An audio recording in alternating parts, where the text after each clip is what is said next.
that was put on by everything surrounding it. Your comment? Yeah, I agree in a certain aspect.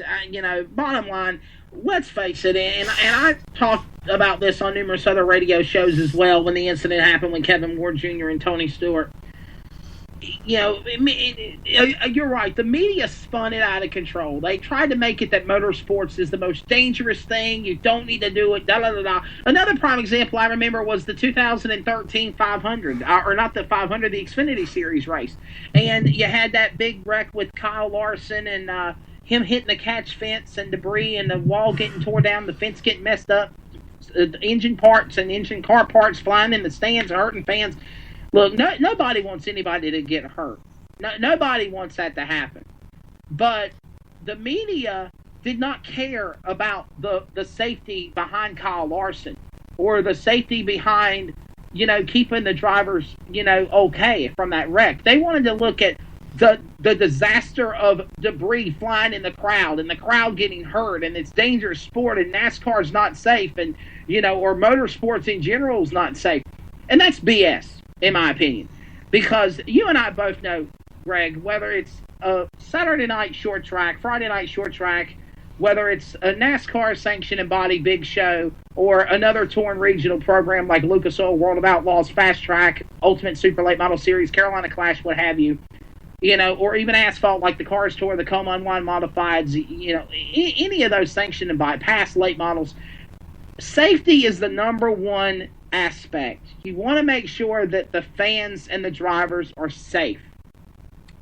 And when that mess happened with Kevin Ward Jr. and Tony Stewart, the media spun it around that Tony Stewart was a murderer, that he maliciously ran over a driver.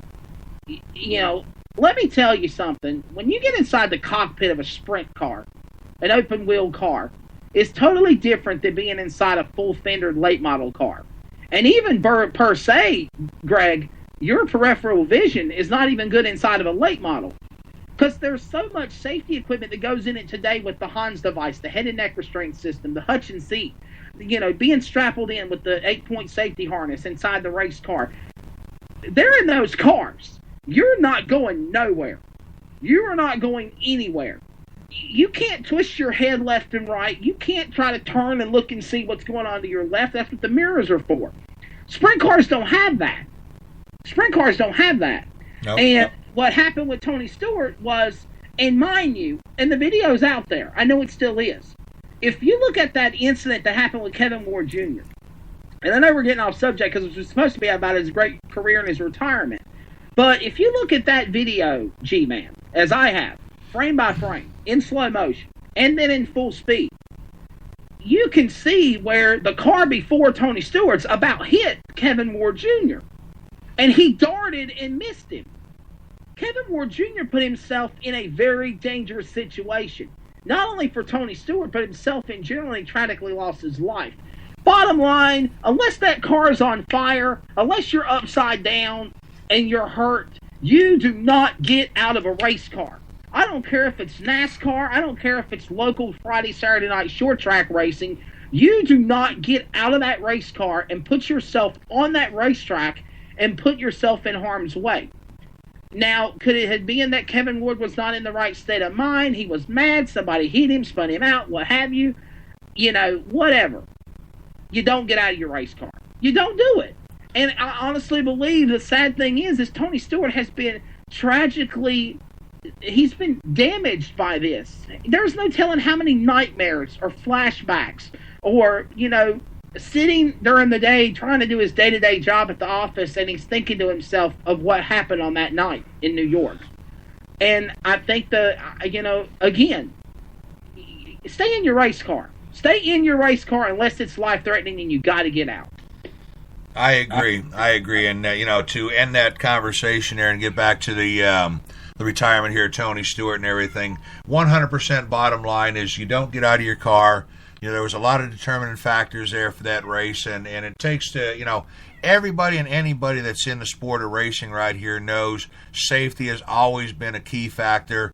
race officials, NASCAR especially, has gone above and beyond what it takes to be safe in a race car with a containment area. And not only just in the containment area, but in the surroundings of the race car, the containment seat, the door frames, the way we're lined now with the foam barriers and things like that. But, moving on here to Tony Stewart's retirement, he made a press conference with all the employees there the other day at Stewart Haas Racing, Wesley.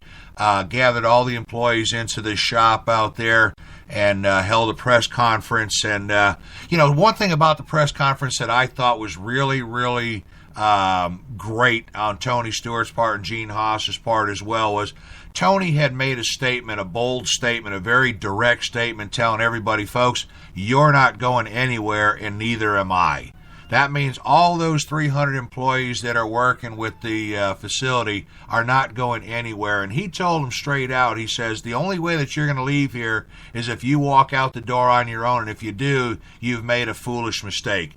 And I got to commend Tony Stewart and Gene Haas for the statements that they made, Wesley, at the press conference there, and the support that they have for the employees at Stewart Haas Racing. Well, in light of his announcement of retirement, he made everybody feel secure. He made everybody know that, okay, even though I'm leaving racing full time, I'm not going any damn where. You're not going anywhere. Stick with me. We're still got great things to come. And with Tony Stewart, I believe he's got big things to come. I think you're going to see him run big races that he hadn't been able to run before. I think you're going to see him at the Dirt Late Model Dream. I think you're going to see him in the World 100 at Eldor. I think you're going to see him in the Knoxville Nationals. I think you're going to see him in the Sprint Car Knoxville Nationals. I think you're going to see him run, try to run speed weeks down in Florida, run the dirt races. Evolution, East Bay, and Ocala. I think you're going to see him step up his game. I know there was opportunities about him possibly buying another racetrack. I don't see him stepping out of the realm of racing. He's going to have fun racing. He's going to be another Ken Schrader or Kenny Wallace. Matter of fact, he told Ralph Shaheen on Speed Sport News in a video interview earlier this week that, I'm ready to get to the fun of it because it's been a business here the last 15 years. I'm ready to have fun. And I think we're going to see a different side of Tony Stewart also from it. I have to agree. And, Tony Stewart is a race car driver, Wesley. There's no getting around it. Tony Stewart loves to drive a race car. Racing is Tony's love. It's his passion. Stepping out of the car in 2016 here to do exactly what you said he wants to do. He wants to race. He doesn't want to be a 9-to-5 Sunday race car driver anymore. He wants the opportunity to race. Does he still want to be in command? Does he still want to have the relationship with NASCAR? Yes.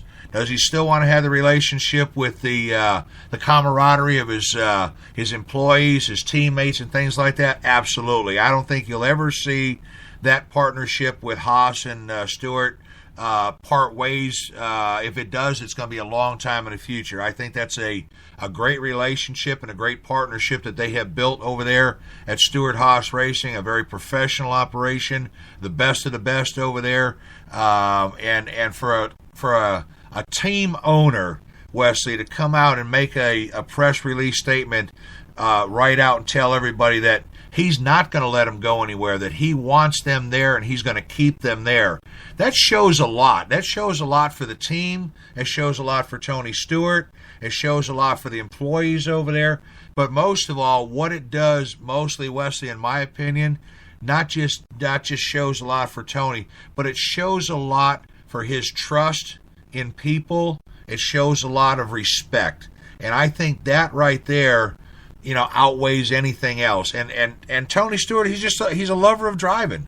He's not he's like you say, maybe like a Ken Schrader. Ken Schrader got out of NASCAR, drives in the dirt series. He drives anything he can get behind a wheel in. Will Tony Stewart pursue his career now in maybe IndyCar? That's another question right now too, Wesley. You want to comment on that?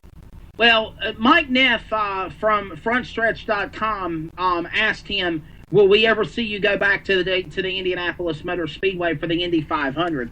And bottom line, Tony Stewart made it point clear in exclamation, no.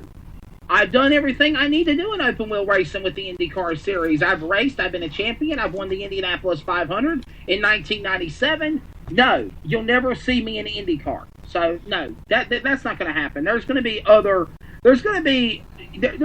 more accolades that he wants to attribute and gun for than things that he's already done going back and rewind. You don't want to go back and rewind and do things that you've already been successful with. And I think Tony Stewart's going to do just that. He's going to go and go after and pursue the motorsports and the races that he wants to run. He wants to go run at Friday and Saturday night tracks. And you even heard him say it. I want to go run at Eldora. I want to go run at I-77. Or I want to go run at Peeville, Missouri. Or go run at Knoxville. Or go run at Charlotte. Or go run at Talladega or Volusia, Screven, County Line, wherever, and be able to get on a plane and fly to the NASCAR race that's running on Sunday and do my ownership job.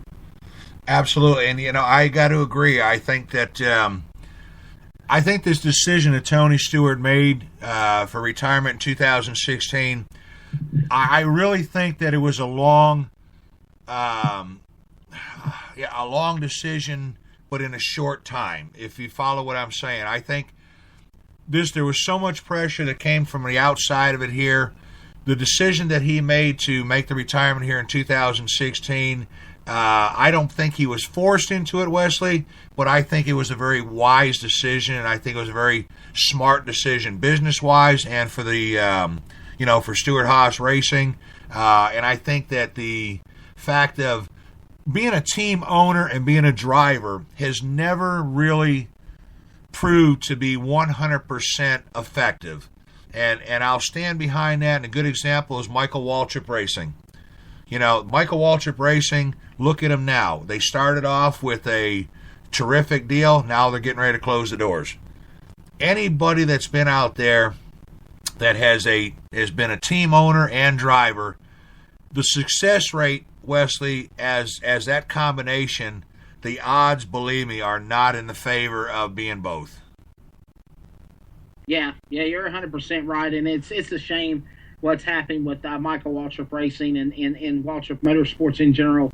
And he's had so much success. Michael Waltrip has been a great asset to NASCAR, to motorsports, in the realm of commentary, for what he does now, to what he's done with racing, to winning the Daytona 500 twice, to bottom line, I said this when he won the Daytona 500 in 2001, and it was also during the time of the death of Dale Earnhardt. It tarnished his victory. It tarnished his win. And then he came back 2 years later in 2003 and came back and won it, and it made it put an exclamation point on it. Michael Waltrip's a hell of a race car driver. He's got the talent. Let's face it, guys. They're up in age. We're at a time now where we're coming out with the old, in with the new. There's a different breed of NASCAR coming. There is a young gun talent sport on the horizon. Is that good or is that bad? I've said this before. I think that NASCAR needs to contemplate having a veteran series and having a young gun series. because we're mixing the stars of yesterday, and not taking anything away, because I believe Michael Waltrip or Tony Stewart or any of these guys that have raced as long as they have can still win. But we're in a time frame now where, and it's not just in motorsports or NASCAR, it's all over the world.